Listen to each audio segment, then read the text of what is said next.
Welcome to UND Sports Extra. I'm your host, Dan Hammer. The North Dakota football team closed out the season with a win at Cal Poly last Saturday.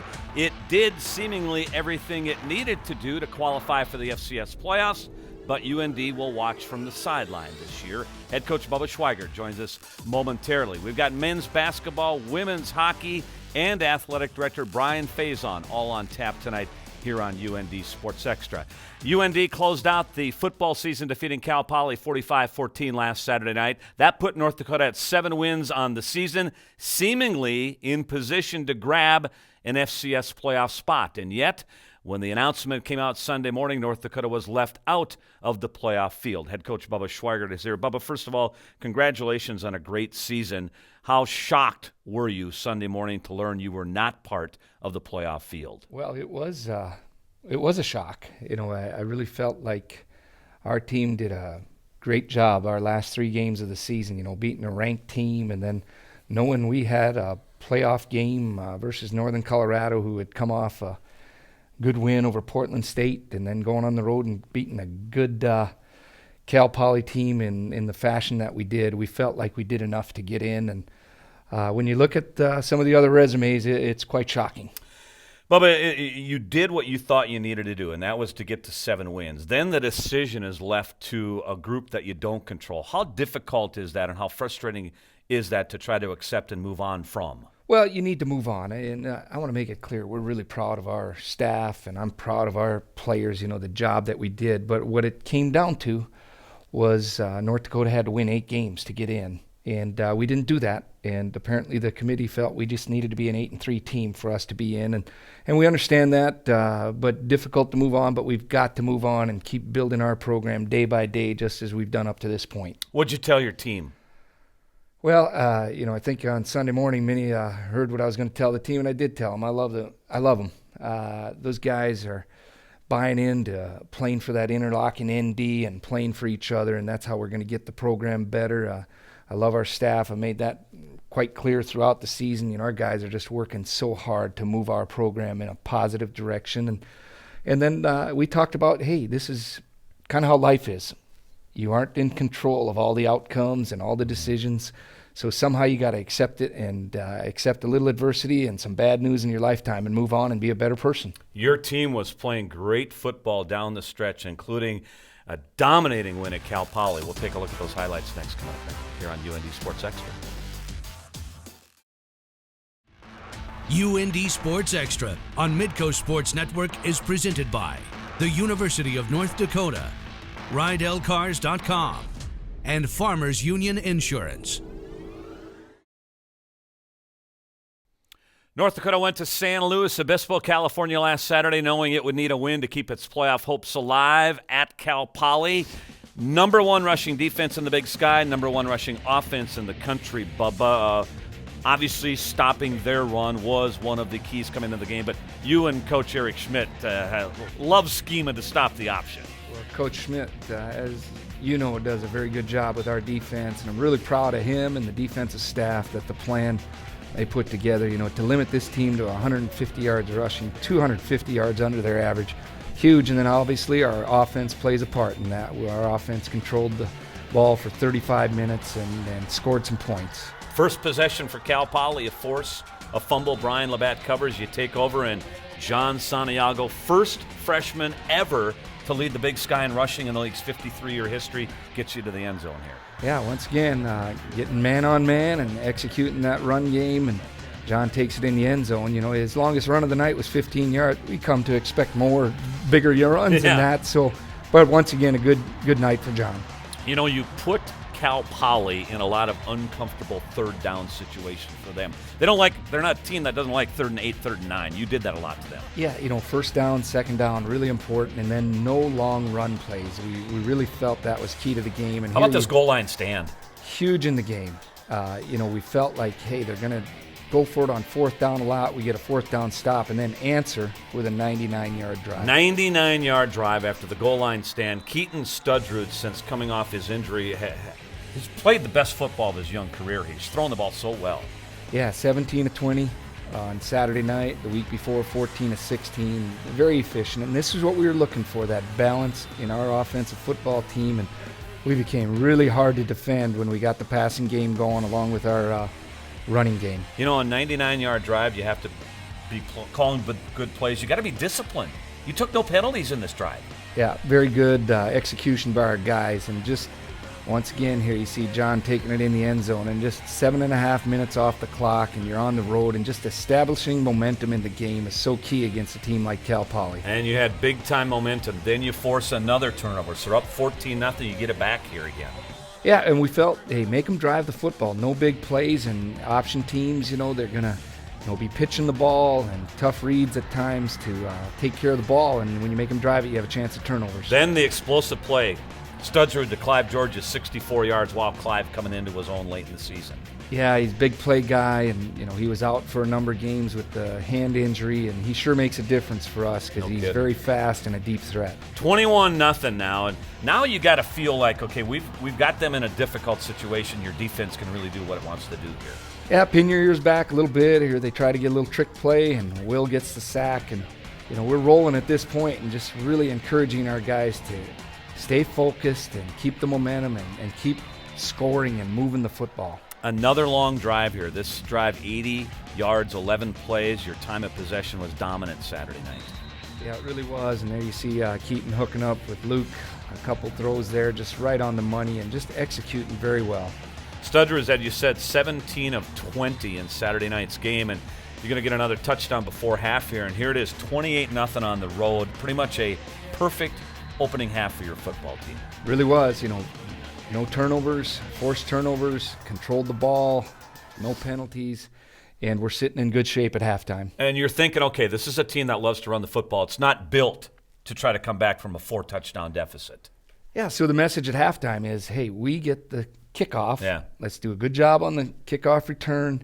Let's drive down and get another score to make it 35-0, and then you really have a big advantage against a running football team. Well, let's take a look at the second half highlights. And as we know, you love to talk about that opening possession of the second half. And your team did just that because it would drive again and score to put this game basically out of reach at this point. Yeah, and overcame a couple penalties here. You see Clive making a guy miss and moving the chains. And Keaton once again sharp and on the money with the throws. Clive George's career day, 5 catches, 141 yards.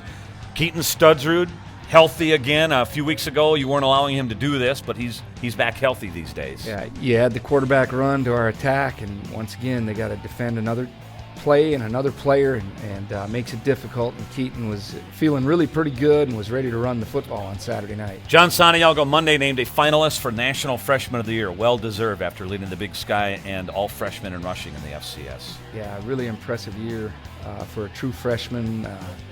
Just really proud of the way he practices and prepares for games. An outstanding year. What were some of the key reads for your defensive personnel in limiting Cal Poly to 153 yards rushing? Well, I think our guys, early in the game, we were having the quarterback carry the ball and then mixed up the reads a little bit and got him to pitch the ball some. And, you just can't give him the same look time and time again. And once again, I'll go back to Coach Schmidt and the defensive staff. Yeah. Excellent plan. And then it comes down to the players executing it. And here you see us, once we get them into throwing situations, it becomes tough on an option football team, and we're able to put some real pressure on a very good quarterback. Yeah, without a doubt, Chris Brown, a very talented quarterback. Fourth quarter now, Studsrud again to Clive George's. Son of a gun, you're making big plays in the passing game over the last 3 weeks as well. Yeah, and it just all opens up because of a really productive running game. And Clive's a deep threat. He's hard to cover one-on-one, but when people have to commit all those people to the run game, you're going to get some one-on-one matchups in the secondary. 38-14 in the fourth quarter, and then more defense. And you and I were talking last week. This is the first time that you had to scheme, you personally, schemed against the option team in a long, long time. Yeah, and, you draw from past experiences, and, they run it a little bit differently than what we've seen years ago. But we had a general philosophy that we implemented into this, and you just got to make them drive the football. To shut them down completely was unrealistic. We had to make them drive the football, and our guys did a pretty good job of that. And, really happy with our performance on defense. And another sign of your offensive line playing great football, besides John Santiago, again on Saturday, Awari Smith and Kyle Norberg were finding holes to run through. Yeah, great to see those guys contributing. Here you see Kyle getting in the end zone. You see Awari getting more carries, and that helps our football in the future that these guys are contributing. 45-21 is the final, and North Dakota 7-4 on the season. Santiago with 117 yards rushing, yet another 100-yard game. Clive Georges over 100 yards receiving. Will Rattel another double-digit tackle game. Here were your players after the game. You get used to the reads. You get more comfortable with the kind of offense that they're running. Everything just comes quicker to you as the game goes on. So the first couple of possessions, it was tough to get your reads. Second half, I thought it just came a lot faster to me. As a defense, giving us the ball at the short field at times, and then that just gets us going. It starts to fire, and so it's really great. They've been helping us out, and we're able to finish and get points off those. That's a big deal. Coach May came up with a good scheme. We just executed it, believed in it. So that's the kind of result you get when the coaches are putting work in for us, and then we buy into the system that they put in. So it was a good game. Playoffs or not, 7-4 is a great step. I mean, the plan is to always get better each week, and as November goes on, be the best football team we can be. And I mean, through November, we didn't really lose a game. We played really well, played as a team, and had good leadership. So I just think, a lot of positives going forward. All right, Bubba, you and your staff are now 2 years into your tenure. Are you ahead of the curve as you envisioned it when you took the job? Well, we really didn't put a timeline on it. We were on it to be the best team we could be at this point, and we felt good about our season, but obviously we had some bumps in the road, and we really feel like, hey, it's our job to improve the depth on our team. That's what kind of got us in a little bit of a lull here. The injuries affected us maybe more than a couple other teams, but we really are. When we were a healthy football team, we were pretty tough to contend with, and especially down the stretch. Are you excited that the table is set for even bigger things moving forward? Well, we're always excited, and you need to be excited. I love coming to work, and I love what our staff does. I love what our players doing, and we have a vision to move our program to the top of the big sky, and our guys are really buying into that vision. And when you do that, you're going to be in the tournament. Bubba, to you and your staff, congratulations. Phenomenal job this season. 7 wins, great progress again this season. I know most people believe you should be playing again on Saturday, and I thought we'd be previewing a playoff game this Saturday. As you said, you don't control those things. But great job by you and your staff and your team this year. Thanks, Dan. You bet. We have more coming up next.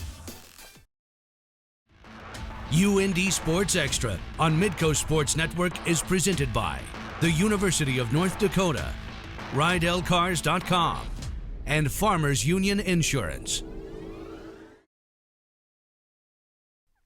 Athletics Director Brian Faison joins us. Brian, good to be with you again. We're going to talk about the new nickname and what it means now moving forward, but let's reflect a little bit from your role as Athletics Director on the football team being left out of the FCF playoffs. We've heard some new language that we've never heard before, at least in my 30-some years covering football around here in the upper Midwest, and that's quality losses. First of all, your take on Bubba's team being left out. Well, very disappointing. This team earned it. There's no doubt in my mind. You look at how they finished up the season. You're 7-1 with your starting quarterback. Everybody knew that little dip was the quarterback was out. Very frustrating, understanding their criterion. Although there's a lot more flexibility in those criterion and how they evaluate than certainly I'm on the hockey committee, and we don't have anywhere near that kind of subjectivity engaged in that process. So very disappointed for the team and the young men and the coaches. They worked very, very hard to be in this position, and it's kind of like, what the heck else you got to do? And out of our league, I think it was disrespectful to us. I think it was disrespectful to the league to be in that situation where you can't, you're not in. But it is what it is, and you've got to go from there. And one of the issues looking forward to next year is got to keep it out of the committee's hands. And that's, just go out and you got to win them all, basically, is what we're looking at. And with the team we've got coming back, they're going to be pretty good at maybe winning all those games. Yeah. So it's unfortunate. It's always frustrating. And I've got a couple teams I take major exception to in terms of their selection, but at this point, it is what it is. The other big piece of news last week out of the university was the naming of the new nickname, Fighting Hawks. We began using that on air last week. What's the next process here moving forward in terms of designing a logo, and the next pieces for the public that we'll see? Right. I think that the next step in the process is to have a logo design. and that's there's some time element involved in that, and they have not decided. They being the institution has not decided on ultimately what that process is going to look like, but they're going to lock it down here pretty quickly.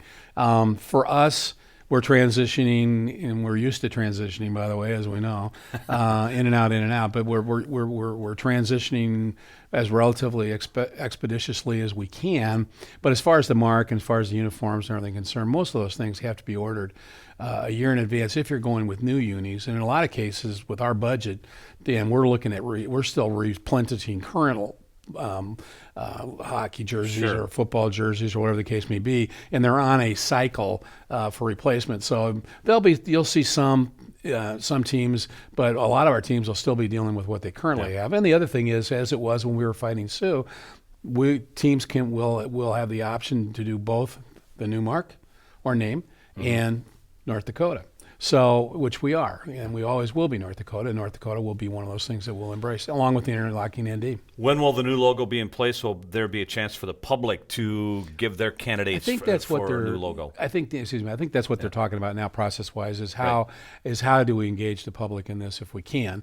There's no question in my mind, at some point, there has to be professional engagement from a design perspective, because it's not – I know what I like, but I can't make it happen. And even a person that's a good design person, the practical aspects have got to be understood. And you've got to be able to reduce things down. You got to go one color. You got to go multicolor. A lot of things engage, but I think there's a real desire to have the public engage in the process in some fashion. So they're working through it now. Brian, thank you for your time. You're welcome, Dan. We've got men's basketball, which had a very busy weekend. Next year on UND Sports Extra.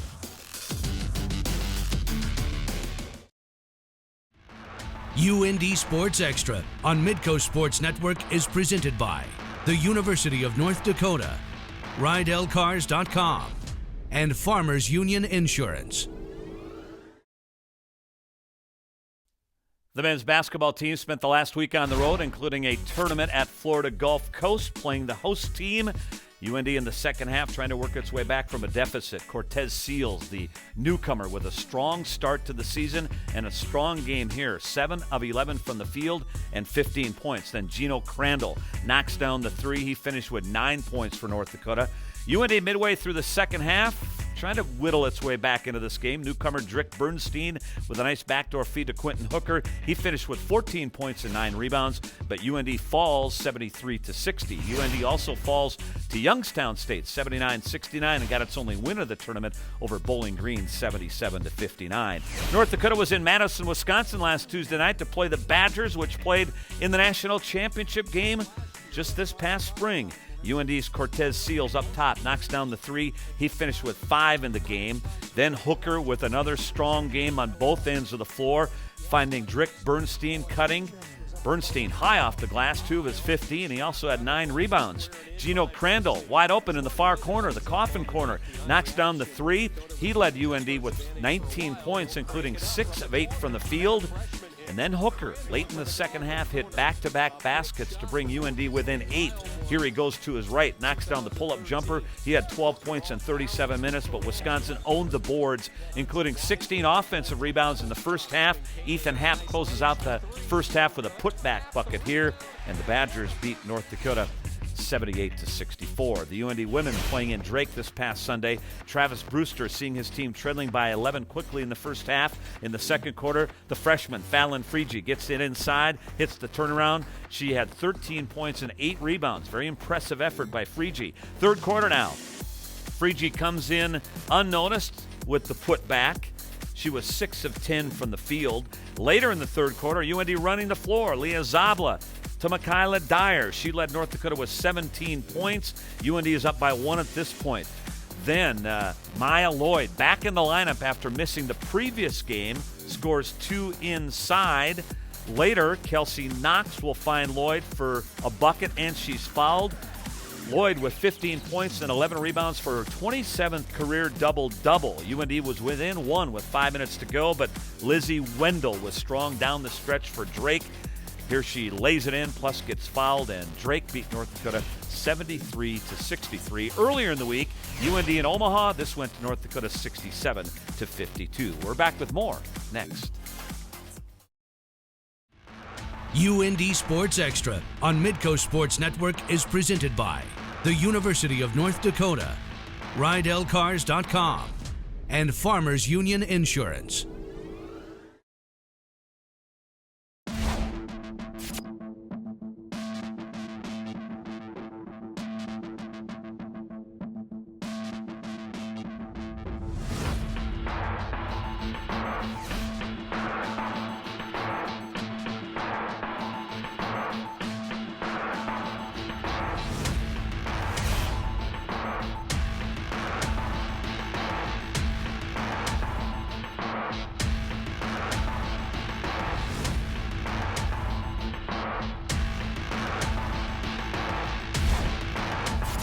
North Dakota saw its volleyball season end last week in the opening round of the Big Sky postseason tournament. UND fell to Idaho 3-2, but North Dakota still with a 20-plus win season.